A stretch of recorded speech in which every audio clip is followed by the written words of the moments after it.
নির্বাচন কমিশনে আমাদের যে আপিল সেটা মঞ্জুর হয়েছে। ঢাকা ৯-এ স্বতন্ত্র প্রার্থী হিসেবে আমি যে মনোনয়নপত্র দিয়েছিলাম আমার প্রার্থিতা বৈধ ঘোষণা করা হয়েছে। গত এক সপ্তাহে আসলে খুব একটা অন্যরকম অভিজ্ঞতার মধ্যে দিয়ে গিয়েছি। দেশে বিদেশে সবাই অনেক শুভকামনা জানিয়েছেন, অনেক দোয়া করেছেন। যখন রাস্তায় মানুষের সাথে কথা বলছিলাম অনেকেই হতাশা প্রকাশ করেছেন, কষ্ট পেয়েছেন, বলছেন দোয়া করছেন। তাদের সকলকে ধন্যবাদ। সকলের জনসমর্থনেই ইনশাআল্লাহ আগামী নির্বাচনে আমি প্রার্থী হিসেবে লড়াই করতে পারবো। সেজন্য সবাইকে ধন্যবাদ। এখানে আমার আইনজীবী টিম আছে, তাদেরকে ধন্যবাদ। এবং দেশে বিদেশে যে যেখান থেকে শুভকামনা জানিয়েছেন, দোয়া জানিয়েছেন, সকলকে অনেক ধন্যবাদ।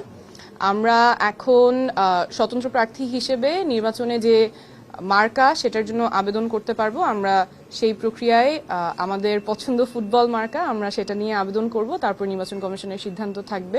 নির্বাচন কমিশনকেও ধন্যবাদ, ওনারা আমাদের যুক্তিগুলো শুনেছেন। সর্বোপরি আমরা বলছিলাম যে আমাদের দৃঢ় বিশ্বাস আপনাদের জনসমর্থন নিয়েই আগামী নির্বাচনে লড়াই করতে পারবো। ইনশাআল্লাহ সবার সাথে দেখা হবে।